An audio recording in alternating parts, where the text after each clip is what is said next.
65장 8절에서 12절까지 말씀입니다.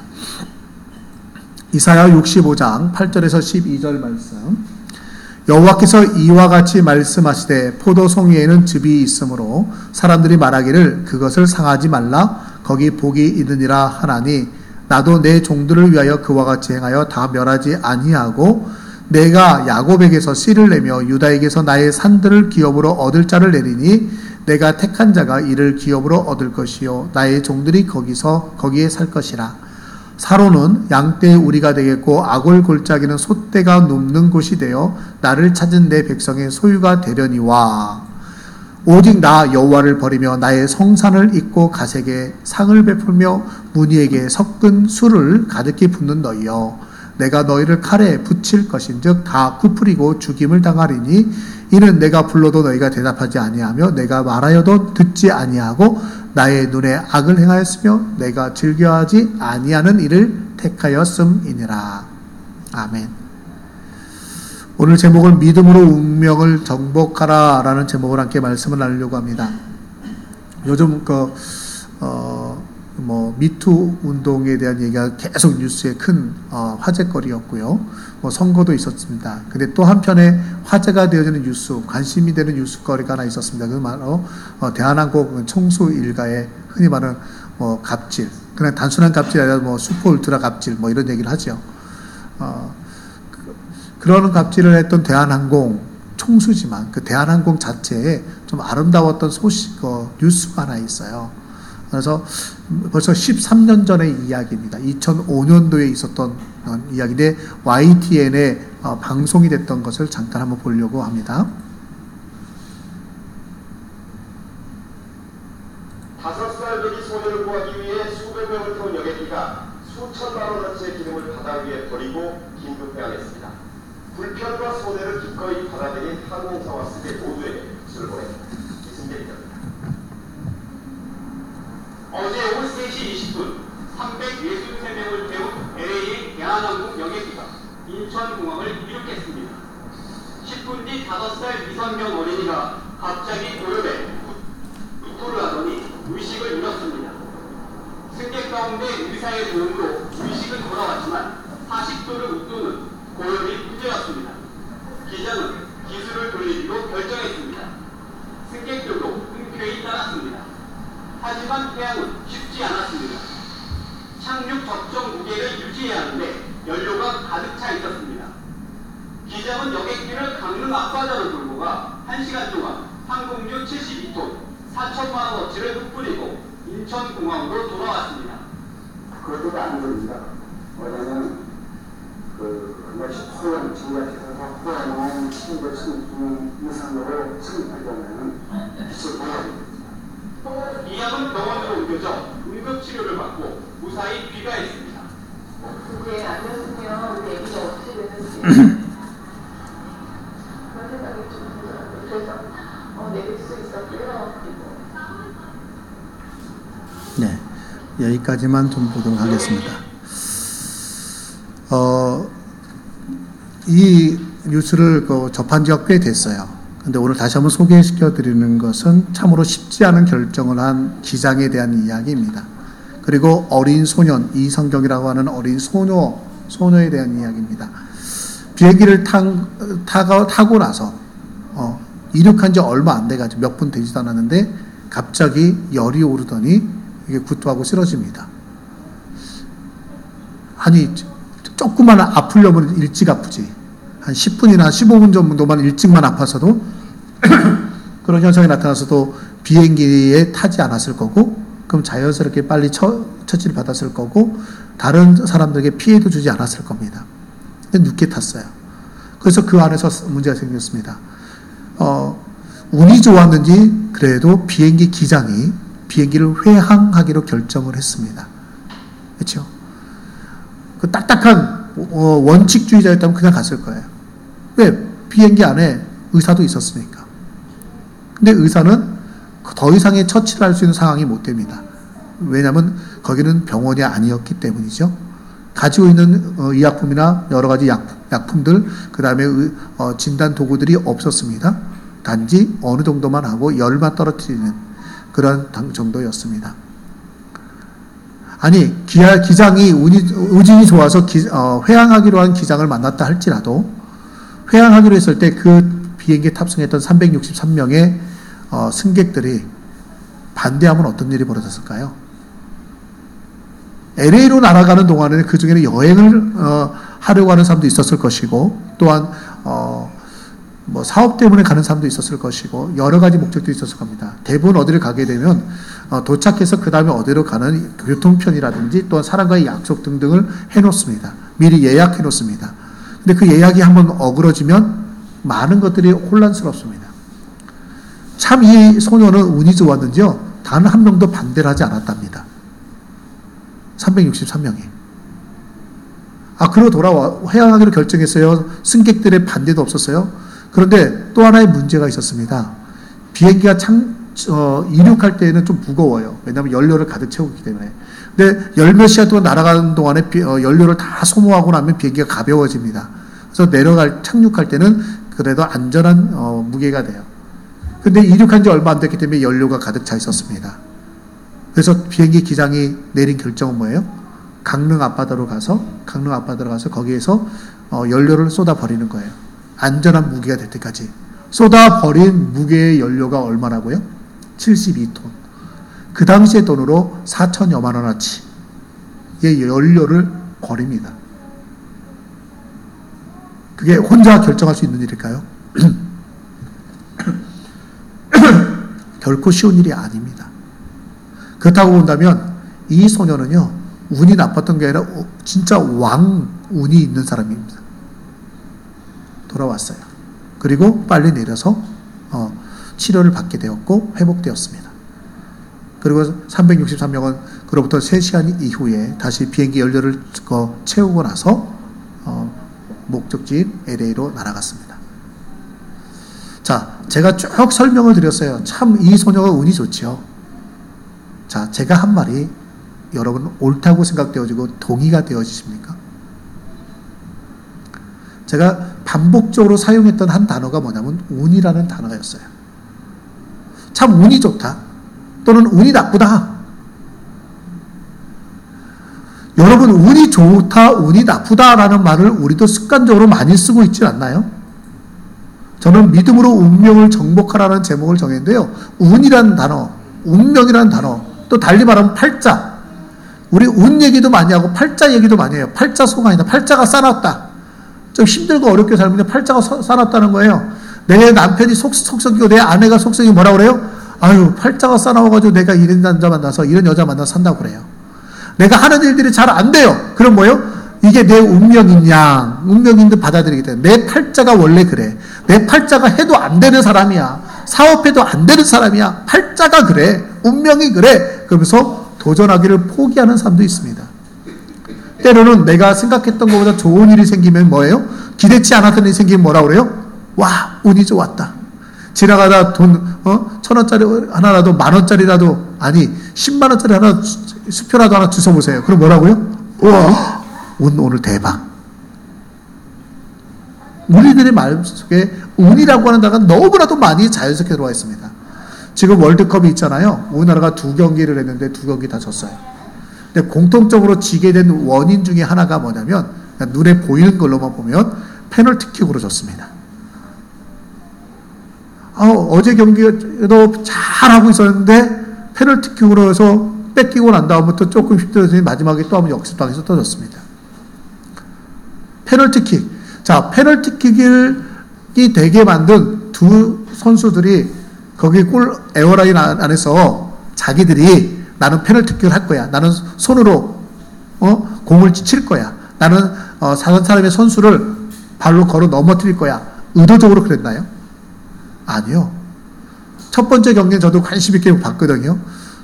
그 경기에서는 기성용이라는 선수가 거의 비슷한 장면에서 슬라이딩 태클을 했는데 공을 먼저 건드렸어요.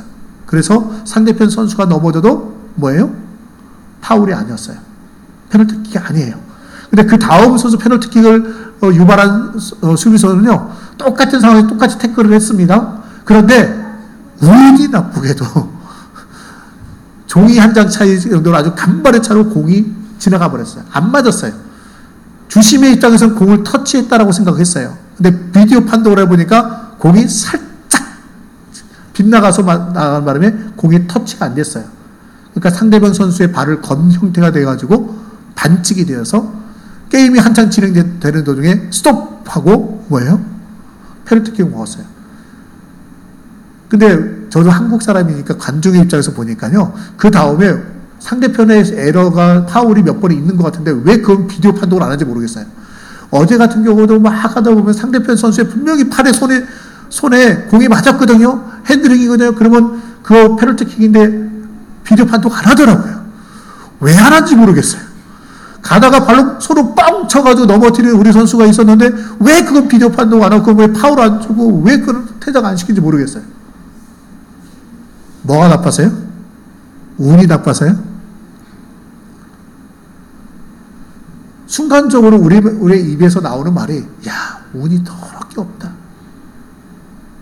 운이 좋았으면 저런 것도 안 보이고 넘어가는 거고 운 나쁜 상황에서 저렇게 들켰고 저렇게 들통났고 운이 나빠서 우리가 잘한 것은 숨겨지고 우리가 잘못한 것은 드러나고 운이 나빠서 쟤네들이 실수한 건 다 감춰지고 쟤네들이 잘한 것은 드러나는 거야. 정말 운일까요? 아니면 운명적으로 우리는 무조건 지게 돼 있어. 우린 질 수밖에 없는 운명이야 라는 게 맞나요? 우리의 입속에 우리의 말 속에 너무나도 운이라는 말, 운명이라는 말, 팔자라는 말을 너무나도 자연스럽게 많이 사용하고 있다라는 것입니다. 그렇다면 이 운명 팔자라는 것을 하나님이 기뻐하시는 걸까요? 한마디로 아니요입니다. 절대 하나님이 기뻐하는 것이 아닙니다. 하나님이 기뻐하는 것이 아닙니다. 예전에 해방되기 전에 어느 마을에 앞을 보지 못하는 소경인데 점을 참 잘 치는 용하다는 점쟁이가 살았습니다. 이 점쟁이의 이름이 백사경입니다. 백시성을 가진 이름이 사경이에요. 사경. 백사경 씨라는 이 점쟁이가 점을 치는데 이게 얼마나 용했냐면 이 사람이 점 치고 받은 복채로 돈을 엄청 벌었어요. 부자예요, 부자. 앞을 보지 못하는 사람이면서도 부자로 사는데 첩을 두고 살 정도로 그는 아주 부유하게 살았습니다. 그런데 선교 초기에요. 어떤 한 사람이 와가지고 전도자 여자분 한 분이 왔습니다. 전도지 한 장을 줬어요. 그 다음에 뭐 인쇄된 게 없으니까 메모를 해서 종이에다 이렇게 정성 들여서 써가지고 그 사람에게 주면서 이렇게 얘기를 했다고 합니다. 당신의 영혼과 당신의 후손을 위하여 예수를 믿어야 합니다. 점쟁이는 좋은 직업이 아닙니다. 후손에게도 별 희망이 없습니다. 그랬더니 백사경이라는 이 점쟁이가요, 버럭 화를 내면서 쫓아버렸다는 거예요. 뭔 소리 하는 거냐고! 내 자손들에 대해서, 내 후손에 대해서 악담을 하냐고. 내가 이렇게, 앞을 보지 못해도 내가 지금 잘 먹고 잘 사는데. 하면서 쫓아버렸어요. 근데 그 전도자는요, 쫓겨나면서도 적어온 전도지를 그 백사경 씨의 주머니에다 넣어주고 가버렸습니다. 그런데 이상한 일이 벌어졌습니다. 그 후에 이 백사경 점쟁이의 머릿속에서 자꾸 예수 믿어야 합니다. 예수 믿어야 합니다. 이 말이 떠나질 않는 거예요. 그러면서 자꾸 마음속에 생각이 납니다. 내가 지금 점을 치긴 하지만 사실은 어떨 때는 거짓말로 점 치는데 그 사람 기분 좋게 해주려고, 그렇게 해서 돈을 많이 벌었는데 하는 마음이 자꾸 드는 거예요. 양심의 가책이 자꾸 납니다. 그러다가, 어느 날 꿈을 꾸는데, 꿈에 웬 낯선 사람이 자기와 자기 가족들을 다 끌고 물속으로 끌고 가는 걸 꾼 거예요. 거기서 물속에 들어가면서 깼어요. 너무 양심이 가책이 되는 거예요. 내가 나쁜 짓을 많이 해서 우리 가족에게 해가 되는 건 아닌가? 그래도 가족에 대한 사랑만은 대단했던 것 같습니다. 그러던 어느 날 아파서 눕게 됐어요. 내가 지금 천벌을 받나 보다. 내가 이러면 안 되는데 해가지고요. 그러다가 갑자기 그 전도자 여인이 자기 주머니에 종이를 넣어준 생각이 났어요. 그래서 종이를 가지고 자기 부인에게 줬습니다. 이거 좀 읽어보라고. 뭐라고 적혀있냐고. 그랬더니 거기에 이렇게 적혀있답니다. 예수님이 우리의 죄를 대신 짊어져 죽으셨으니 우리는 죄에서 해방되어 의롭게 되었습니다. 자손들도 다 복을 받게 됩니다. 자손들도 다 복을 받게 된다는 거예요. 예수님이 우리의 죄를 다 짊어져서 우리가 죄에서 해방됐다고요? 그래, 그럼 내가 죄를 용서받을 수 있는 길이 있다는 얘기네. 예수 믿으면 죄 용서받는다고 생각이 그렇게 발전돼서 교회로 가기로 결정을 했습니다. 그래서 지역에 있는 가까운 교회를 찾아갔습니다. 그랬더니 그 교회 성도들하고 목사님이 깜짝 놀랐다는 거예요. 아니, 당신이 어떻게 교회로 오냐고. 딴 사람은 몰라도 그 백사경 씨는 절대로 교회에 올 것 같지 않은 사람이었어요. 그런데 자기가 오게 된 이유를 설명을 하고, 그리고 나서 자기가 거짓말로 점을 쳐서 번 돈을 가지고 다 팔아가지고요, 교회를 건축했습니다. 그리고 자기의 나머지 재산을 팔아가지고 가난한 사람들에게 나누어 줬습니다. 갑자기 전 재산을 팔아 나눠줘 버린 거예요. 무슨 마음인지. 그 부자였던 사람이 갑자기 가난뱅이가 됐습니다. 그리고 더 이상 점을 치지 않았습니다. 점을 치는 것은 하나님이 기뻐하지 않는 일입니다 라는 말을 듣고 점을 치지 않은 거예요. 그 소식을 선교사님이 듣게 되었습니다. 그래서 선교사님이 그 교회에 그 백사경 씨를 불러다가 그 가족이 그 교회 안에 살게 하면서 사찰의 일을, 교회를 돌보는 일을 하도록 해 주었습니다. 그리고 그 백사경 씨의 아들이 있는데, 이 선교사님이 미국으로 돌아가는 길에, 귀국하는 길에 아들을 데리고 갔습니다. 유학을 시켜주겠다고, 내 나라에서 공부시켜주겠다고 데리고 갔습니다. 그리고 그곳에 가서 열심히 공부해서 귀국했습니다. 혹시 그분의 이름이 뭔지 아시나요? 백사경 씨의 아들, 성이 백씨입니다. 나중에 연세대 총장도 됐습니다. 교육부 장관도 됐습니다. 초창기 때는 참의원 의장도 했습니다. 그분의 이름은 백낙준입니다. 우리나라 정치, 교육 이 분야에 아주 굉장한 족적을 남긴 한 사람, 백낙준. 그의 부모는요, 앞을 보지 못하는 소경이었고, 다른 사람이 거짓말도 쳐가면서, 거짓말을 해가면서 돈을 벌었던 사람입니다. 근데 또 한편으로는 그가 앞을 보지 못하는 부모의 자식이라는 이유로 어린 아이들 사이에서는 손가락질 당하고 놀림도 당했습니다. 자, 조그만 우리 입장을 바꿔서 생각해 볼까요? 이 백낙준이라는 어린 시절에 아이의 입장에서 본다면 그의 삶은 뭐예요? 굉장히 상황이 좋지 않습니다. 그건 운 얘기라고 말할 수 없을 겁니다. 그건 운명 탓을 할 겁니다. 내가 이렇게 가난한 집에 태어나고, 내가 이렇게 앞을 보지 못하는 소경의 밑에서 태어나고 사람들에게 놀림받는 건 내 운명이야, 내 팔자야. 내가 부모를 지어서 바꿀 수는 없잖아. 그런 마음이 들었을 거예요. 그건 팔자겠죠. 그건 운명이겠죠. 그 팔자라고 생각하고 운명이라고 생각하고 살았을 겁니다. 많은 사람이 그건 내 팔자야, 내 운명이야 라고 말합니다. 내가 결혼해서 사는데 내 마음에 들지 않은, 나는 처음에는 괜찮은 남자인 줄 알고 괜찮은 여자인 줄 알고 만났는데 왜 이렇게 나를 힘들게 하는지, 내 마음을 아프게 하는지, 정말 나와 전혀 다른 부분이 그렇게 있을 줄 몰랐는데 나를 너무너무 힘들게. 그럼 이혼해? 아니, 이혼은 할 수 없잖아. 그러면서 하는 말이면, 아이고 내 팔자라고 생각하고 팔자인 듯, 팔자로 알고 살아야지. 그러면서 그냥 그 속에서 그냥 자포자기하고 마치 숙명처럼 운명처럼 받아들여가지고 그냥 그것에서 억지로 즐거움이 없이 살아가는 인생들이 우리 이 땅에 얼마나 많습니까? 어쩌면 백낙준이란 그 어린이도 어릴 때는 그런 마음에서 살았을 겁니다. 그런데 운명이 그 사람을 끝까지 지배하던가라는 겁니다. 그렇지 않습니다. 환경이 운명이라고요? 지금 내게 열악한 상황이 나의 운명이고 나의 팔자라고요? 내가 바꿀 수 없는 내 삶의 환경이 내 팔자라고요? 그래서 나 포기하고 자포자기하고 아무것도 안 하고 그냥 그 받아들이고 그냥 기쁨 없이 억지로 그렇게 살자는 겁니까? 그렇다면 우리는 뭐예요? 내가 무엇 때문에 무슨 열심을 내고 노력을 하겠습니까? 그거 아무 열심될 게 없습니다. 자, 다시 오늘 본문 속에 들어오면 이스라엘 민족을 생각해 볼까요? 이스라엘 민족은요, 아브라함의 후손이에요. 선택받은 민족이에요. 그 선택받기 전에 아브라함의 후손이 되기 전에 그들도 볼달것 없었어요. 근데 아브라함이 믿고 아브라함이 믿음의 조상이 되자 아브라함에게 하나님이 약속하신데 그 약속이 아브라함의 후손이라는 이유 하나만으로 그들에게도 주어졌어요. 아브라함을 할아버지로 둔 이유 때문에. 아브라함에 주어진 복이 그 후손들에게도 이스라엘 민족에게도 복으로 주어서 가나안의 복을 주시고 하나님이 책임져 주시고 보호해 주시겠다고 계속해서 약속해 주시고 약속해 주셨습니다. 그게 이스라엘 민족의 운명이요 팔자입니다. 흔히 말하는 운명론에서 본다면. 그런데 그들의 현실의 삶을 돌아보니까 이사야서가 기록될 당시를 보니까 이방 민족들에 의해 괴롭을 당하고요. 그리고 하나님의 말씀을 선포하는데 오늘 본문에도 있습니다. 하나님이 그들을 진노한다는 거예요. 내가 칼로 너희를 망하게 하겠다고요. 그들이 바벨론의 포로로 잡혀가고 멸망당합니다. 아니, 하나님이 정하신 운명이 그들은 복받는 민족인데요. 왜 멸망당해요?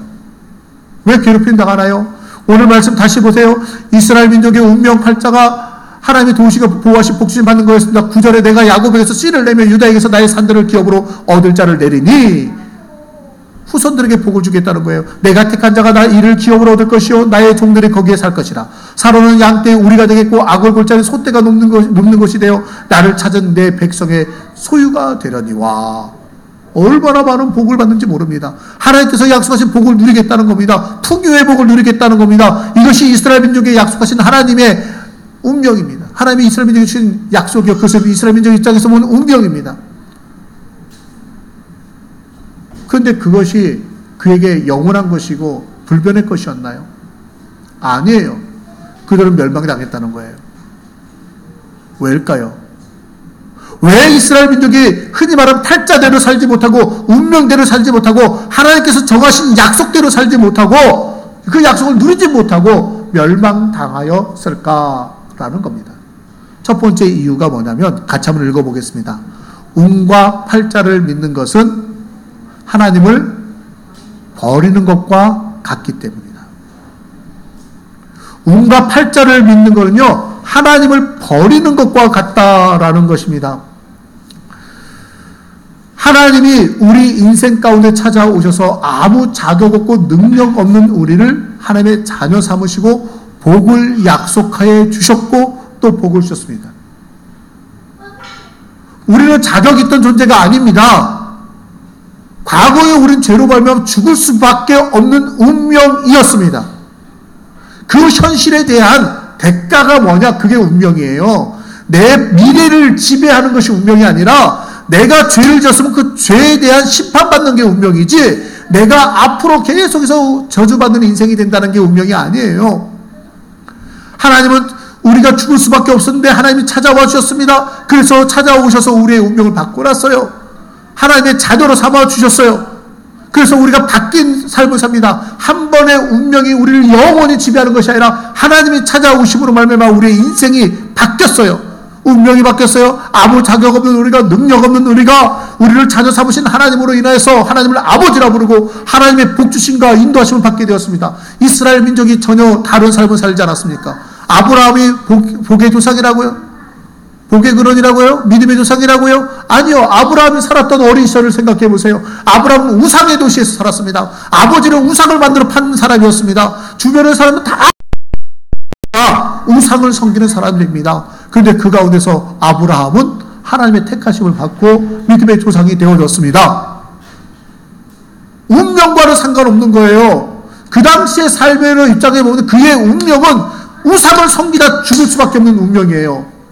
그의 팔자는 우상 속에 사는 거예요. 내가 이 땅에 태어난 것이 내가 운명이고 공산국가에 태어났으면 공산국가에 태어난 것이 내 운명인가요? 그게 내 팔자예요? 아니에요. 그렇게 생각해서는 안 된다는 겁니다. 지금의 삶이 어떤 삶이든 간에 내가 출발점이 흔히 말하는 금수저냐 흑수저냐 이것이 내 운명이 아니라 다른 환경 속에서 태어날 수 있고 다른 환경을 우리가 갖고 있을 수 있다라는 겁니다. 다른 능력을 가지고 있을 수 있습니다. 그러나 그것이 내 삶을 지배하는 것이 되어서는 안 되고 지배할 수도 없다라는 겁니다. 그것이 하나님의 진리입니다. 하나님의 진리는요, 아무 자격 없고 능력 없는 우리를 자녀 삼으시고 복 주시겠다는 거예요. 어떤 상황에서든 하나님을 의지하고 믿고 순종하면 우리의 삶은 복된 인생이 될 수 있게 하십니다. 하나님은 언제든지 우리를 돕기 위해 준비하고 계신 웨이터입니다. 웨이터. 여기 식당에 가면 웨이터 있잖아요. 웨이트리스가 있어요. 근데 좀 더 고급 식당으로 가잖아요. 그러면 제 식탁을 지켜보고 있는 누군가가 있어요. CCTV가 있는 게 아니라 누군가가 이렇게 서 있어요. 그래가지고 타월 하나 이렇게 딱 하고 서 있는 사람이 있습니다. 저 멀리서 봐요. 가까이서 보면은 긴장할까봐 그런데, 그러나 내 식테이블에 뭐가 이제 변화가 있고, 뭐가 떨어졌다든지, 뭐가 부족하다든지, 뭔가 필요한 게 있으면요, 어느 순간에 딱 와가지고 그 서빙해 줍니다. 내가 무엇을 도와줘야 될까? 어떻게 해야 될까? 도와줄 준비를, 서빙할 준비를 하고 기다리고 서 있는 사람, 그래서 웨이트 하는 사람, 기다리는 사람, 그래서 웨이터가 되는 거예요. 나를 최고로 돌봐주기 위해서 기다려주는 사람이 웨이터인데, 저는 하나님이 그런 웨이터 같아요. 하나님은 우리가 구하기 전에 우리의 있어야 할 것을 모든 것을 알고 준비하고 계신대요. 하나님은 항상 우리 주변에 계세요. 우리 눈에는 안 보여요. 내가 의식하지 못해요. 내가 깨닫지 못해요. 하나님이 내 옆에 계신지도 잘 모르겠어요. 근데 하나님은 단 한순간도 우리를 떠난 적이 없어요. 그 식당의 웨이터는요, 손님 앞에 서서 이러고 보고 있지 않아요. 누가 앞에서 쳐다보고 있는 식사 맛있게 할 수 있습니까? 아유, 이게 진짜 부담되죠.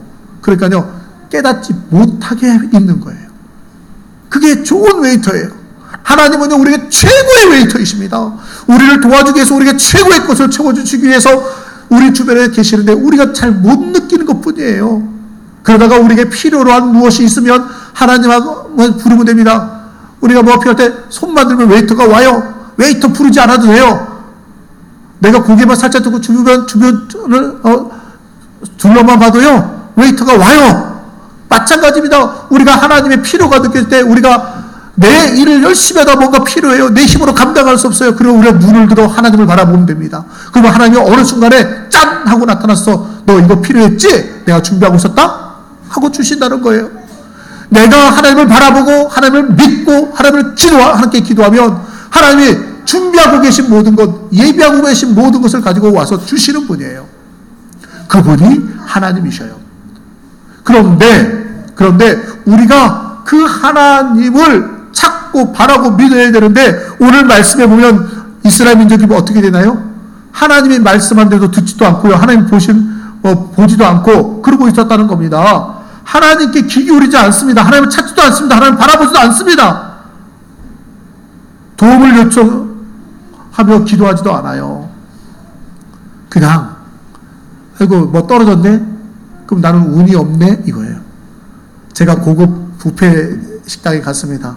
거기가 맛있는 음식이 막 이제 공급돼요. 그래서 조금씩 이제 맛만 보려고 딱 떠왔어요. 하나를 딱 떠는데 이게 어떤 거 하나가 제 입맛에 딱 맞으면서 오늘따라 그게 필이 딱 받아가지고 그거만 가서 먹는 거예요. 그래서 한 번 갖다 먹고 그 두 번째는 많이 퍼다 먹었습니다. 또 먹고 싶어 또 갔어요. 근데 왜 이렇게 맛있었는데 그 음식만 바닥이 난 거예요. 그때 뭐라고 생각하십니까? 아이고 운이 없다, 운이 없어, 벌써 다 떨어졌네, 이제 그만 먹으란 팔짱가 보다. 가서 딱 앉아가지고 다른 거 내 입맛에 별로 맞지도 않는 거 그냥 푹 집어 먹고 있을까요? 아니요. 자리에 왔어요. 와서 잠시 있다 가면 거기에 가득 채워져 있어요. 아니, 성질 급한 사람은요, 자리가 돌아가지도 않아요. 주변을 이렇게 둘러 쳐다보다가 서빙하는 사람 보이면, 또는 앞에서 요리하는 사람 보이면 얘기해요. 떨어졌다고. 그러면요, 갖다 줘요. 여러분, 떨어졌다, 없어졌다, 내 삶의 결핍이 이루어졌다, 운이 나쁘다고요? 나는 더 이상 먹을 수 없는 팔자라고요? 더 이상 누릴 수 없는 운명이라고요? 나는 이 모양 이 꼴이야? 나는 아무리 노력해도 안 돼? 나는 실패할 수밖에 없어? 나는 해봤자 이 정도밖에 안 되는 팔자고 운명이야? 라고 여러분 생각한다면, 여러분 최고급 식당에 가가지고요, 가서 물 한 잔 먹고 나오는 거랑 똑같아요. 물 한 잔 딱 마시고 있는데 아직 식탁에 아무것도 없어. 아이고 난 최고급 식당에 돈 많이 내고 왔는데 이 식당은 물만 주나 보다. 야, 물 한 잔에 몇십만 원이네? 그러고 나오는 거예요. 여러분, 하나님이 우리를 위해서 서빙하려고 준비하고 계셔요. 하나님을 바라보면 되는데 하나님을 찾지 않아요. 없으면 없다고 바라보면 되는데 찾지 않아요. 하나님을 바라보지 않아요. 오직 뭐라고요? 이건 운이야, 팔자야, 어쩔 수 없어 라고 말하면요, 하나님을 버리는 거예요. 나를 도와주시기 위해 기다리시는 하나님을 버리는 거예요. 포기하는 거예요. 그렇기 때문에 누리지 못한다라는 것입니다. 여러분, 우리는 하나님을 무시해서는 안 됩니다. 하나님은 언제나 내 옆에 계십니다. 나를 도와주기 위해 기다리고 계십니다. 그 하나님 앞에 우리는 하나님을 바라보고 하나님께 기도하면 됩니다. 믿음으로 구하면 됩니다. 그러면 언제나 기다리고 계신 하나님이 우리를 찾아와 주셔서 우리에게 공급해 주십니다. 우리의 인생을 개척하기를 원하는 거예요. 우리의 운명을 정복하기를 원하는 거예요. 지금 내 운명이라고 말하는 것은 내가 가지고 있는 환경이라고 말할 수 있어요. 그 환경을 정복하기를 원하는 겁니다. 아무리 열악한 환경이라도 하나님이 함께 하시면 그 열악한 환경은 사막이라 할지라도 옥토가 되게 하는 역사가 하나님으로 말미암아 우리에게 나타날 줄로 믿으시기 바랍니다. 하나님은 우리에게 그걸 주시기 원하십니다. 하나님을 바라보면 됩니다. 근데 하나님 바라보지 않고요, 운명이 어쩌고 팔자가 어떻고 운이 어쩌고 말을 한다면 우리 하나님 버리는 겁니다. 혹시 지난 한 주간 동안에 우리 입속에서 말 속에서 운이 나빴다라고 하는 표현을 쓴 적이 있나요? 나는 운이 나빠, 운이 좋아. 때로는 이런 분들이 있어요. 나쁜 것만 있는 게 아니라 가다가 생활하다가 좀 생각지 않았던 좋은 일이 생겼어요. 좋은 일이 생기면 뭐라고 얘기하나요? 운이 좋아서. 이건 안 될 것 같았는데 했는데 잘 됐어요. 그럼 뭐예요? 운이 좋아서. 여러분, 그게 얼마나 하나님의 비신앙적인 거고 하나님을 무시하는 것인지 아십니까? 내가 하나님의 자녀로서요, 하나님 믿음 생활하는데 하나님이 그래, 너가 구하지 않아도 요번엔 내가 너한테 줄게. 너한테 이런 문제가 있구나. 그러면서 하나님이 내 인생의 문제를 해결해 주셨어요. 딱 해결해 줬는데 제가 뭐라고 하는지 알아요? 하나님이 딱 해결해 주시고 하나님이 복을 주셨는데 제가 하는 말이, 야, 운이 좋아서. 하나님이 해주셨는데 하나님께 영광 돌리지 않는 거예요. 모든 영광은 누구에게? 운에게. 아, 운이 좋아서, 운 좋아서 나는 이렇게 잘 됐어. 운이 좋아서 이 문제가 해결됐어. 하나님이 기껏 우리를 위해서 무언가를 해주셨는데 해주신 것이 아무 티도 나지 않아요. 도리어 운에게만 영광을 돌립니다. 혹시 여러분 운이 좋았던 적이 있습니까? 운이 좋았다라고 생각해 본 적이 있습니까? 너무나도 자주 우리는 운 얘기를 해요. 운이 좋다고요? 아니요. 하나님이 우리를 위해 하나님이 공급해 주신 줄로 믿으시기 바랍니다.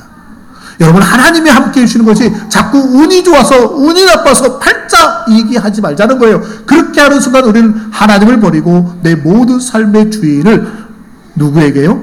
운에게, 운명에게 내어 맡기는 것과 같습니다. 두 번째요, 운과 팔자를 믿고 따르는 것은요, 우상 숭배와 같기 때문입니다. 우리 마음의 중심에 하나님이 아니라 운과 팔자가 자리 잡고 있으며 우리의 삶의 기준이 되어지면서 우상이 되어지는 겁니다. 오늘 말씀 11절에 보니까 10절까지는 뭐예요? 복을 약속하셨단 말이에요. 그러나 너희가 뭐냐면 오직 나 여호와를 버리며 나의 성산을 잊고 하나님 전에 나와서 예배하고 기도하는 걸 잊어버렸고 갓에게 상을 베풀며 문희에게 섞은 술을 가득히 붓는 너희여. 여기 갓이라는 단어가 있고 문이라는 단어가 있어요. 갓에게 문희에게. 갓이라는 것은 God, 갓, 그 갓이 아니에요. 이 갓이라는 것은 운수신이에요. 행운의 신 같은 운의 신이에요. 운을 관장하는 신의 이름이고요. 문희는 운명의 신이라는 겁니다. 그 지역에 가나안 원주민들이 섬기는 신이에요. 운을, 그 당시에 운이라고 하는 것은 운명이라고 하는, 우리로 말하는 운이 좋다, 팔자가 어떻다, 이 얘기가요, 우리들 얘기만이 아니라는 거예요. 이스라엘 민족이 살고 있던 가나안 땅의 원주민들에게도 운이 있었고 팔자가 있어서 내가 운이 좋기 위해서 운을 섬겨요. 마치 우리나라 사람, 운을 좋아하는 사람들이, 운을 따르는 사람들은 어떤 거예요? 행운의 뭐 부적이다, 행운의 여신이다, 뭐 그런 거 있잖아요. 나 이런 거 있으면 나 운이 좋아. 그래. 행운의 충패인데 꼭 나 갖고 다니는 사람이 있어요. 무슨 일을 할 때 뭐예요? 뭐 속옷을 뭐 무슨 색깔 옷을 입어야 되느니, 또 무슨 일 할 때 나는 꼭 왼쪽 길로만 가야 되느니, 또 뭐 하기 전에 반드시 나는 머리를 깎아야 되느니, 그렇게 하면 내가 운이 좋아 해가지고 꼭 그런 사람들도 있어요. 운을 섬기는 거예요. 운.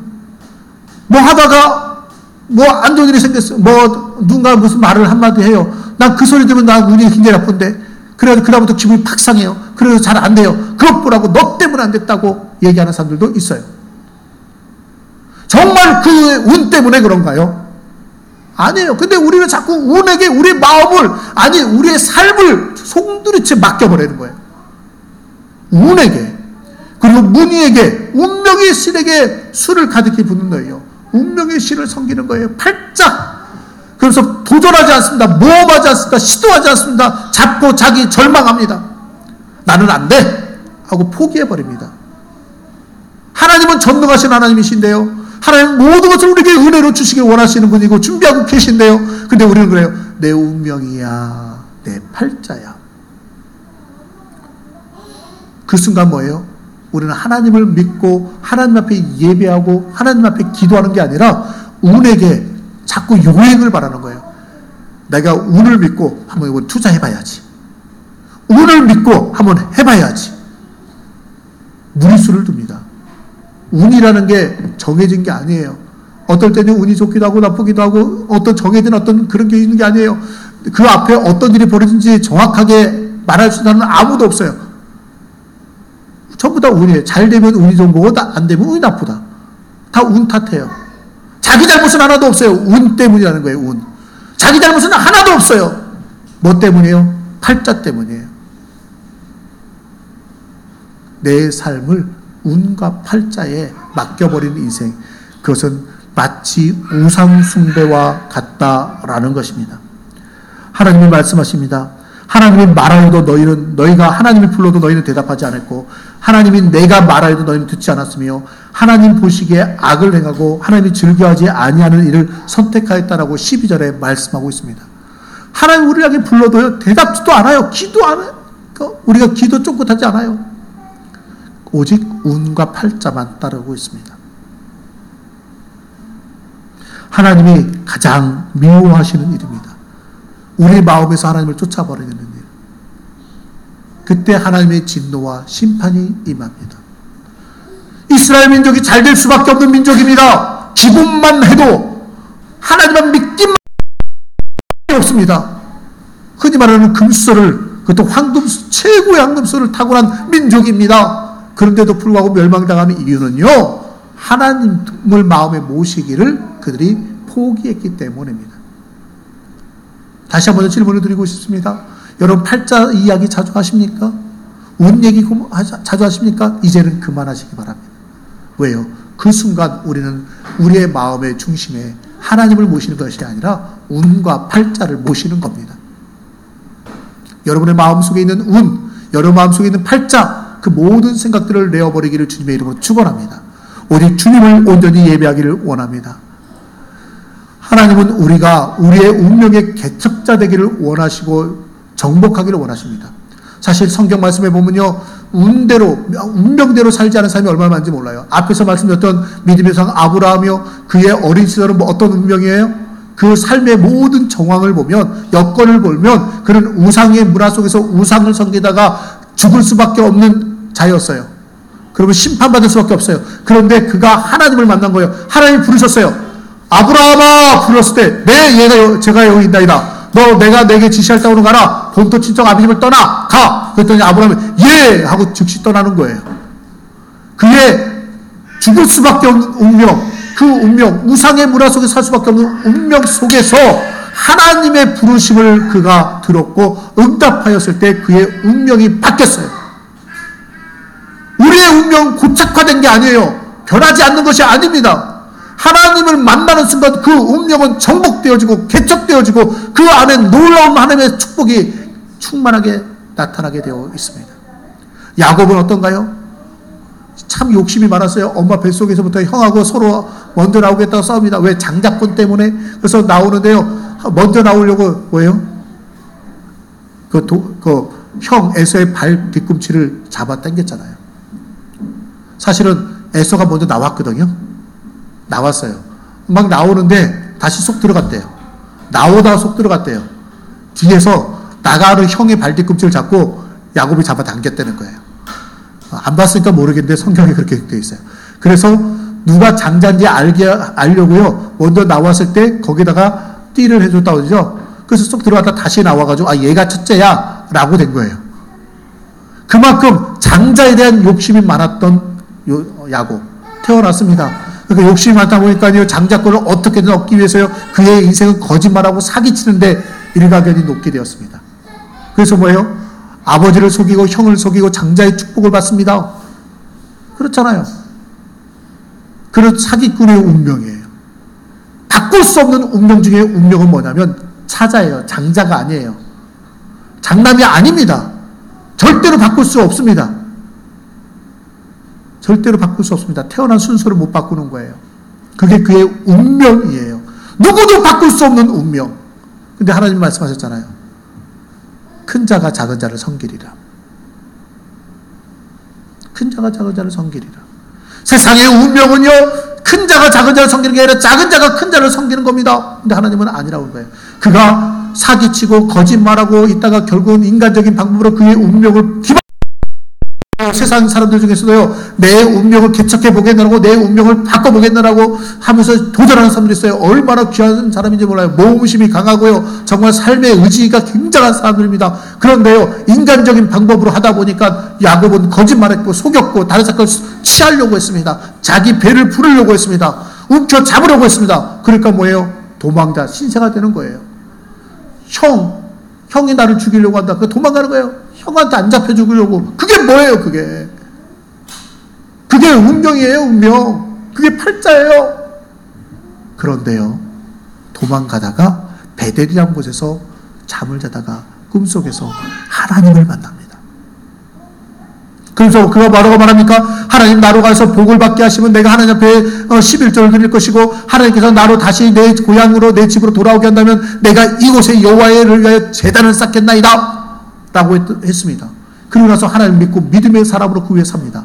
그 후에 외삼촌 라반의 집에 갔더니요, 철저하게 그가 보응을 받습니다. 형님을 속이고 아버지를 속였잖아요. 그랬더니 거기 외삼촌 라반의 집에 사는 동안에 얼마나 많이 속임을 당합니까?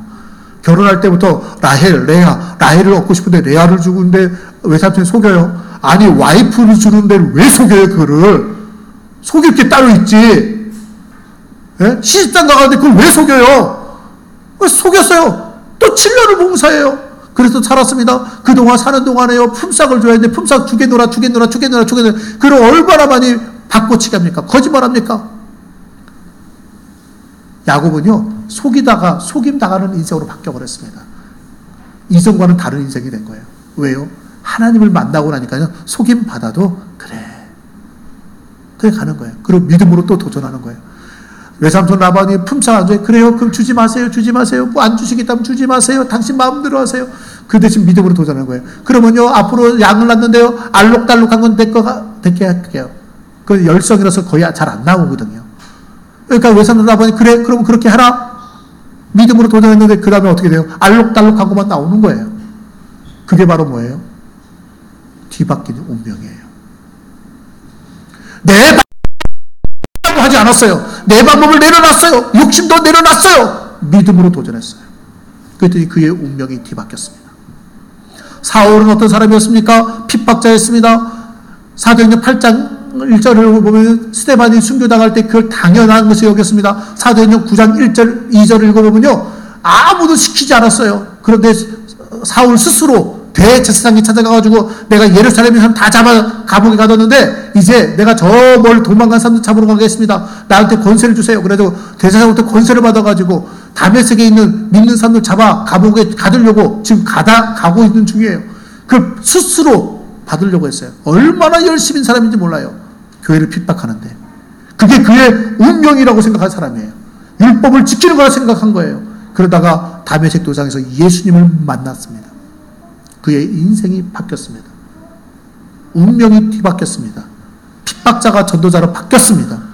사울이 바울이 되어졌습니다. 예수님 만났기 때문입니다. 예수님의 제자들은요, 어부였습니다. 가장 낮은 계층의 사람들이었어요. 나사렛에서 무슨 선한 것이 날 수 있겠느냐? 나사렛에서 선한 게 날 수 없어요. 갈릴리 바다 어부들은 더더욱 선한 사람들입니다. 그런 사람들이었는데 또 세리마태는 어떻습니까? 죄인 중에 죄인이었습니다. 그런데 그들이 정말 힘들고 어려운 삶을 살았어요. 갈릴리 마을의 어부는요, 제대로 공부를 못하는 사람들입니다. 배우지 못한 사람들입니다. 그 사람들이요, 얼마나 하나님 앞에 놀랍게 사용되어집니까? 세리마태의 죄인입니다. 그렇게 살다 가는 거예요. 손깍지 따고 사는 거예요. 이스라엘 회중 안에 들어오지 못하는 사람이 세리예요. 갈릴리 마을 사람들은 더 이상 신분의 상승을 생각할 수 없어요. 기대할 수 없어요. 그게 그들의 운명이에요. 대대로 조상 때부터 계속해서 업으로만 사는 거예요. 업으로 살 운명이에요. 그런데 어느 날 예수님이 갈릴리바를 걸어가다가 부릅니다. 나를 따라오너라 내가 너희로 사람을 낚는 어부가 되게 하리라. 그 말씀을 듣고 즉시 순종하며 따랐던 제자들, 그들은요 사람을 낚는 어부, 전혀 다른 삶을 살게 되어집니다. 그들의 운명을 정복하고 개척하는 자가 되어졌습니다. 이러한 운명의 정복 개척은요 성경 안에서만, 성서시대만 있는 것이 아니라 오늘 사는 저와 여러분에게도 있을 수 있다는 겁니다. D.L. 무디라고 하는 사람은요 구두 수성공이었어요. 그러나 그가 하나님을 만났을 때 그가 엄청나게 많은 일을 합니다. 신학교를 세우고 수많은 사람들에게 복음을 전하고 교회를 세우고 하나님의 역사를 감당합니다. 우리의 삶이요 아무도 뭐라고 말할 수 없습니다. 운명이 장난이라고요. 내가 태어날 때부터 나는 어쩔 수 없다고요. 내 환경이 그렇게 열악하기 때문에 나는 아무리 노력해도 안 된다고요. 여러분, 마귀의 속삭입니다. 너 해도 안 돼. 하지마. 근데 하나님 말씀하십니다. 할 수 있거든요. 무슨 말이냐? 믿는 자에게 능치 못하되 없는 일. 너희가 믿고 구하라. 받은 줄로 믿고 구하라. 그래야만 주시리라. 우리가 하나님을 만나는 순간, 하나님을 바라보는 순간 우리의 운명은 정복되어지고 우리의 운명은 새롭게 개척되어지고 하나님의 놀라운 풍성한 은혜가 넘쳐나게 된 줄로 믿으시기 바랍니다. 하나님을 만나는 순간 변화되었습니다. 이제 우리는 알아야 됩니다. 운과 팔자, 운명이라고 하는 것은 마귀가 인간들을 올가매고 불행하게 만들고 스스로를 속이게 하고 하나님의 진노와 심판에 이르게 만드는 무기입니다. 오직 믿음으로 우리를 위해 모든 것을 예비하고 계신 하나님을 만나고 운명을 정복한 승리자, 행복자 되시기를 주님의 이름으로 축원합니다. 우리의 운명에 우리가 어쩔 수 없었던 것들, 운이 나빴다고 했던 것들, 팔자니 하며 포기했던 것들이 하나님으로 말미암아 모든 것이 형통하게 되어지는 기적의 삶, 기적의 주인공들 되시기를 주님의 이름으로 축원합니다. 이 시간 우리 함께 찬양하고 기도하겠습니다. 복음 찬양입니다. 나 주의 믿음 갖고 홀로 걸어도.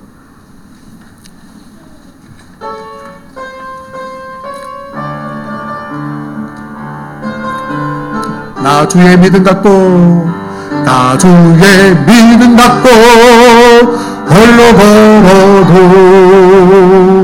나 주의 믿음 갖고 노래 부르리. 폭풍 구름 몰아치고 하늘 덮어도 나 믿음 갖고 실망치 않네. 주는 내 친구, 진실한 친구, 끝날까지도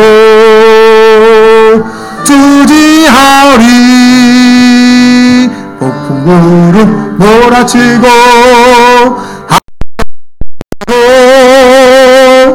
나 주의 믿음 갖고 실망치 않네. 내 주는 선한 목자, 내 주는 선한 목자, 나를 인도해. 사망의 골짜기로 다닐지라도 주님께서 나의 앞길 인도하시니 따라가리. 언제까지나 주는 내 목자, 주는 내 목자, 선하신 목자, 어디 가든지 함께 하시네. 주께서 나의 길을 인도하시니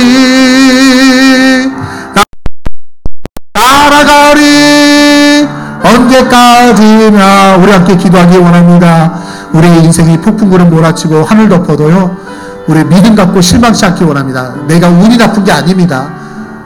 지금 당장은 그런 일이 있을 수 있어요. 때로는 하나님 우리를 연단하기 위해서 주시는 것도 있고요, 마귀가 우리를 시험해서 우리를 넘어뜨리는 것도 있습니다. 그때 우리가 믿음 갖고 실망치 않고 주를 바라보면요 하나님의 놀라운 은혜가 있습니다. 주님은 우리의 선한 목자여 우리를 인도해 줍니다. 사망의 골짜기에 다녀도 걱정할 거 없습니다.